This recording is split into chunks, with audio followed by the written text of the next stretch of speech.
ಒಂದು ಮರ ಆರೋಗ್ಯ, ಆಹಾರ ಮತ್ತು ಇಂಧನವನ್ನ ಕೊಡ್ತಕ್ಕಂಥದ್ದು ಯಾವುದು ಗೊತ್ತಾ ಸ್ನೇಹಿತರೆ?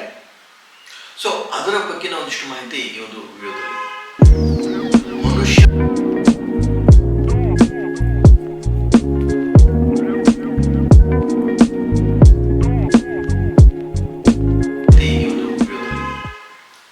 ಮನುಷ್ಯನ ಇರುವಿಕೆಗೆ, ಮನುಷ್ಯನ ಜೀವನದಲ್ಲಿ ಆಹಾರ ಮತ್ತು ಇಂಧನ, ಆರೋಗ್ಯ ಈ ಮೂರು ಸಂಗತಿಗಳು ಬಹಳಷ್ಟು ಮುಖ್ಯ ಮತ್ತು ಮನುಷ್ಯನ ಅಸ್ತಿತ್ವಕ್ಕೆ ಈ ಮೂರೇ ಬಹಳಷ್ಟು ಮುಖ್ಯವಾದ ಕೇಂದ್ರಗಳು ಸ್ನೇಹಿತರೆ.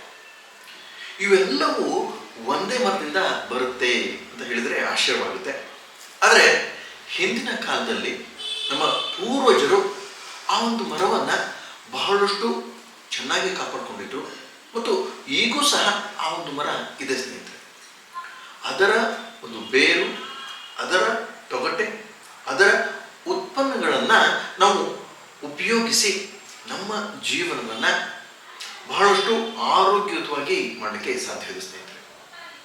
ಆದರೆ ಈಗಿನ ಒಂದು ಸಮಯದಲ್ಲಿ ಆ ಮರದ ಒಂದು ಇಂಪಾರ್ಟೆನ್ಸ್, ಆ ಮರದ ಒಂದು ಸಾಮರ್ಥ್ಯ, ಆ ಮರದ ಒಂದು ಸತ್ವವನ್ನ ನಾವು ಎಲ್ಲೋ ಮರೆತು ಬಿಟ್ಟಿದ್ದೀವಿ ಅಂತ ನಮಗೆ ತಿಳಿಸ್ತಾ ಇದೆ ಸ್ನೇಹಿತರೆ. ಸೊ ಹೀಗಾಗಿ ಅದನ್ನ ಪುನರ್ ನೆನಪಿಸುವ ಒಂದು ಪ್ರಯತ್ನ ಈ ಒಂದು ವಿಡಿಯೋದಿಂದ. ಸೊ ಹೀಗಾಗಿ ನಾವು ದಿನಂಪ್ರತಿ ನಾವು ಸೇವಿಸುವಂತ ಆಹಾರದಲ್ಲಿ ಈ ಒಂದು ಪದಾರ್ಥವನ್ನು ನಾವೇನಾದ್ರು ದಿನಂಪ್ರತಿ ಸೇವಿಸಿದ್ದೇ ಆಯಿತು ಅಂತ ಹೇಳಿದ್ರೆ ಅದು ಆರೋಗ್ಯವನ್ನು ಕೊಡುತ್ತೆ, ಶಕ್ತಿಯನ್ನು ಕೊಡುತ್ತೆ ಮತ್ತು ನಮ್ಮ ಪೂರ್ತಿಯಾದ ಜೀವನವನ್ನ ಬಹಳ ಉನ್ನತ ಮಟ್ಟಕ್ಕೆ ಏರಿಸುತ್ತೆ ಅಂತ ನಮಗೆ ತಿಳಿಸ್ತಾ ಇದ್ದಾರೆ. ಹಾಗಾದ್ರೆ ಆ ಮರದ ಹೆಸರೇನು? ನುಗ್ಗೆ ಮರ. ನುಗ್ಗೆ ಮರ ಬಹಳಷ್ಟು ನುಗ್ಗೆ ಮರ ನಮ್ಮ ಜೀವನದಲ್ಲಿ ಬಹಳಷ್ಟು ಸಂಗತಿಗಳನ್ನ ತಂದುಕೊಡುತ್ತೆ ಸ್ನೇಹಿತರೆ. ಒಂದು, ಆ ನುಗ್ಗೆ ಮರದ ಎಲೆಗಳು, ನುಗ್ಗೆ ಮರದ ಸೊಪ್ಪು, ನುಗ್ಗೆ ಮರದ ತೊಗಟೆ, ನುಗ್ಗೆ ಮರದ ಬೇರು, ನುಗ್ಗೆ ಮರದ ಬೀಜಗಳು ನಮ್ಮ ಜೀವನದಲ್ಲಿ ಬಹಳಷ್ಟು ಒಳ್ಳೆಯ ಅಂಶಗಳನ್ನ ಕೊಡುತ್ತೆ ಸ್ನೇಹಿತರೆ.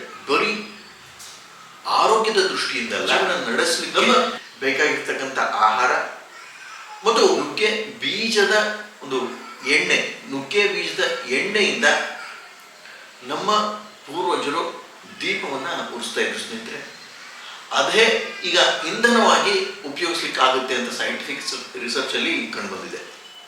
ಸೊ ಹೀಗಾಗಿ ಆಹಾರ, ಇಂಧನ, ಆರೋಗ್ಯ ಒಂದೇ ಮರದಿಂದ ಸಾಧ್ಯ. ಸೊ ಹೀಗಾಗಿ ಈ ಒಂದು ಮರಕ್ಕೆ ಮೊರಿಂಗಾ ಅಂತ ಇಂಗ್ಲಿಷ್ ನಲ್ಲಿ ಹೇಳ್ತಾರೆ ಸ್ನೇಹಿತರೆ. ಸೊ ಹೀಗಾಗಿ ನಮ್ಮ ಪೂರ್ತಿಯಾದ ವಿಶ್ವದಲ್ಲಿ ಒಂದು ಅರ್ಥ ವ್ಯವಸ್ಥೆಯನ್ನ ಸೃಷ್ಟಿಸ್ತಕ್ಕಂಥ ಒಂದು ಮರ ಅಂತ ಹೇಳಿದ್ರೆ ನುಗ್ಗೆ ಮರ ಸ್ನೇಹಿತರೆ. ಸೊ ಹೀಗಾಗಿ ಎಷ್ಟೋ ಜನ ಈ ನುಗ್ಗೆ ಮರವನ್ನ ಹಾಗೆ ನೆಗ್ಲೆಕ್ಟ್ ಮಾಡ್ತಾರೆ. ಆದ್ರೆ ನುಗ್ಗೆ ಸೊಪ್ಪು, ನುಗ್ಗೆ ಬೀಜ, ನುಗ್ಗೆ ಮರದ ಉಪಯೋಗ ಬಹಳಷ್ಟು ಇದೆ ಅಂತ ನನಗೆ ತಿಳಿಸ್ತಾ ಇದೆ ಸ್ನೇಹಿತರೆ. ಸೊ ಹೀಗಾಗಿ ಈ ಒಂದು ಮರ ನಾವೇನಾದ್ರು ಸರಿಯಾಗಿ ಬೆಳೆಸಿದ್ದೇ ಆಯ್ತು, ಅದರ ಒಂದು ತೊಗಟೆ, ಅದರ ಒಂದು ಪೌಡರ್, ಈ ನುಗ್ಗೆ ಮರದ ಪೌಡರ್ ಅಂತ ಹೇಳಿದ್ರೆ ತೊಗಟೆಯ ಪೌಡರ್ ಆಯ್ತು, ನುಗ್ಗೆ ಸೊಪ್ಪಿನ ಪೌಡರ್ ಆಯ್ತು, ನುಗ್ಗೆ ಬೀಜದ ಪೌಡರ್ ಆಯ್ತು, ಬಹಳಷ್ಟು ಆರೋಗ್ಯವನ್ನ ಕೊಡುತ್ತೆ. ಮತ್ತು ಇನ್ನೊಂದು ಬಹಳ ವಿಸ್ಮಯವಾದ ಒಂದು ಸಂಗತಿ ಅಂತ ಹೇಳಿದ್ರೆ, ನಾವು ಕುಡಿಯುವ ನೀರಿನಲ್ಲಿ ಈ ನುಗ್ಗೆ ಬೀಜದ ಪುಡಿಯನ್ನ ಹಾಕಿದ್ರಿ ಅಂತ ಹೇಳಿದ್ರೆ ಅದು ಅಲ್ಕಲೈನ್ ವಾಟರ್ ಆಗುತ್ತೆ. ಮತ್ತು ಆ ಅಲ್ಕಲೈನ್ ವಾಟರ್ ನಮ್ಮ ದೇಹದ ಯಾವುದೇ ರೋಗ ಇರಲಿ, ಮೆದುಳಿಂದ ಹಿಡಿದು ನರಮಂಡಲದಿಂದ ಹಿಡಿದು ಜಠರದ ರೋಗಗಳು, ಚರ್ಮದ ರೋಗಗಳು, ಕೂದಲಿನ ರೋಗಗಳು, ನೀವು ಯಾವ ರೋಗ ಹೇಳ್ತೀರಿ ಆ ರೋಗಕ್ಕೆ ಈ ಒಂದು ಪದಾರ್ಥ ಬಹಳಷ್ಟು ಒಳ್ಳೆಯ ತರಹದ ಒಂದು ಪರಿಣಾಮವನ್ನು ನಮ್ಮ ದೇಹ ಮನಸ್ಸಿನಲ್ಲಿ ಮಾಡುತ್ತೆ ಅಂತ ನಮಗೆ ತಿಳಿಸ್ತಾ ಇರುತ್ತೆ. ಸೊ ಹೀಗಾಗಿ ಈ ಒಂದು ಮರ ನಮ್ಮ ಜೀವನವನ್ನು ಹಸನುಪಡಿಸಲಿಕ್ಕೆ ಸಾಧ್ಯವಿದೆ. ಸೊ ಹೀಗಾಗಿ ಅದರ ಸೊಪ್ಪು, ಅದರ ಬೀಜಗಳು ಮತ್ತು ನುಗ್ಗೆ ಸೊಪ್ಪಿನ ಪುಡಿ ನಮ್ಮ ಜೀವನದಲ್ಲಿ ಬಹಳಷ್ಟು ಆರೋಗ್ಯವನ್ನು ಕೊಡಲಿಕ್ಕೆ ಸಾಧ್ಯವಿದೆ. ಆಹಾರ, ಆರೋಗ್ಯ ಮತ್ತು ಇಂಧನ ಇದೇ ಒಂದು ಮರದಿಂದ ಆಗುತ್ತೆ ಅಂತ ನಮಗೆ ತಿಳಿಸ್ತಾ ಇರುತ್ತೆ. ಸೊ ಹೀಗಾಗಿ ಈ ಇಂಧನ ಅಂತ ಹೇಳಿದ್ರೆ ನಾವು ಮೊದಲಿನ ಕಾಲದಲ್ಲಿ ದೀಪವನ್ನ ಹಚ್ತಾ ಇದ್ರು. ಈ ದೀಪವನ್ನ ಹಚ್ಚುವಾಗ ಈ ಒಂದು ಬೀಜಗಳು ಅಂದ್ರೆ ನುಗ್ಗೆ ಬೀಜದಿಂದ ತಯಾರಾಗಿರ್ತಕ್ಕಂಥ ಎಣ್ಣೆಯನ್ನ ಉಪಯೋಗಿಸ್ತಾ ಇದ್ರು ಅಂತ ತಿಳಿಸ್ತಾ ಇದ್ರೆ. ಸೊ ಹೀಗಾಗಿ ಈ ನುಗ್ಗೆ ಮರದ ಬೀಜವನ್ನ ಪೆಟ್ರೋಲ್ ಆಗಿನೂ ಉಪಯೋಗಿಸಬಹುದು ಅಂತ ಸೈಂಟಿಫಿಕ್ ರಿಸರ್ಚ್ ಅಲ್ಲಿ ಕಂಡು ಬಂದಿದೆ. ಆದರೆ ವಿಶ್ವವನ್ನ ಕಂಟ್ರೋಲ್ ಇರ್ತಕ್ಕಂಥ ಜನರು ಇದನ್ನ ಯಾರಿಗೂ ತಿಳಿಬಾರದು ಅನ್ನೋ ಒಂದು ಕಾರಣದಿಂದ ಪೆಟ್ರೋಲಿಯಂ ಪದಾರ್ಥಗಳನ್ನು ಮಾರ್ಕೆಟ್ಗೆ ತಂದರು ಮತ್ತು ವಿವಿಧ ಎಣ್ಣೆ ಪದಾರ್ಥಗಳನ್ನು ಮಾರ್ಕೆಟ್ಗೆ ತಂದರು. ಸೊ ಹೀಗಾಗಿ ನಾವೇನು ಮಾಡ್ತಿದ್ದೀವಿ ಅಂತ ಹೇಳಿದ್ರೆ ಪಕ್ಕದ ಒಂದು ಮರವನ್ನು ಪೂರ್ತಿಯಾಗಿ ಅದನ್ನು ನೆನಪರಿ ಅಥವಾ ಪೂರ್ತಿಯಾಗಿ ಅದರ ಒಂದು ಗಮನವನ್ನು ಬಿಟ್ಟು ನಾವು ಪೂರ್ತಿಯಾದ ದುನಿಯಾ ಅಂದರೆ ಪೂರ್ತಿಯಾದ ಜಗತ್ತು ಯಾವ ದಿಸೆಯಲ್ಲಿ ನಡೀತಿದೆ ಆ ಒಂದು ದಿಸೆಯಲ್ಲಿ ನಾವು ನಡೆಯುವಂಥ ಪ್ರಯತ್ನವನ್ನು ಮಾಡ್ತಾ ಇದ್ದೀವಿ ಅಂತ ನನಗೆ ತಿಳಿಸ್ತಾ. ಸೊ ಹೀಗಾಗಿ ನುಗ್ಗೆ ಸೊಪ್ಪು, ನುಗ್ಗೆ ಬೀಜ, ನುಗ್ಗೆಯಿಂದ ಆಗಿರ್ತಕ್ಕಂಥ ಎಲ್ಲ ಪದಾರ್ಥಗಳು ನಮ್ಮ ಜೀವನವನ್ನು ಹಸನು ಮಾಡುತ್ತೆ, ನಮ್ಮ ಆರೋಗ್ಯವನ್ನು ಕೊಡುತ್ತೆ, ಆಹಾರವನ್ನು ಕೊಡುತ್ತೆ, ಇಂಧನವನ್ನು ಕೊಡುತ್ತೆ ಅಂತ ನನಗೆ ತಿಳಿಸ್ತಾ ಇದೆ. ಸೊ ಇದಿಷ್ಟು ಮಾಹಿತಿ ಈ ನುಗ್ಗೆ ಮರದ ಒಂದು ಬಗ್ಗೆ ಸ್ನೇಹಿತರೆ. ಈಗ ಆರೋಗ್ಯದ ದೃಷ್ಟಿಕೋನದಿಂದ ನೋಡಿದ್ರೆ ಇದು ಎಲ್ಲ ಒಂದು ಅಂಗಗಳ ಮೇಲೆ ಈ ಒಂದು ನುಗ್ಗೆ ಸೊಪ್ಪು, ನುಗ್ಗೆ ಬೀಜ, ನುಗ್ಗೆಯಿಂದ ತಯಾರಿಸಲ್ಪಟ್ಟ ಪದಾರ್ಥಗಳು ನಮ್ಮ ದೇಹದ ಮನಸ್ಸಿನ ಆರೋಗ್ಯವನ್ನು ಕಾಪಾಡುತ್ತೆ. ಸರ್ವಾಂಗೀಣ ಬೆಳವಣಿಗೆ ಆಗಬೇಕು ಅಂತ ಹೇಳಿದ್ರೆ ನುಗ್ಗೆ ಸೊಪ್ಪನ್ನು ನಾವು ದಿನಪ್ರತಿ ಅಥವಾ ವಾರದಲ್ಲಿ ಒಂದ್ಸಾರಿ ಉಪಯೋಗಿಸಿದ್ರೆ ಬಹಳಷ್ಟು ಒಳ್ಳೆಯದು ಅಂತ ನಮಗೆ ತಿಳಿಸ್ತಾ ಇರ್ತಿದ್ರೆ.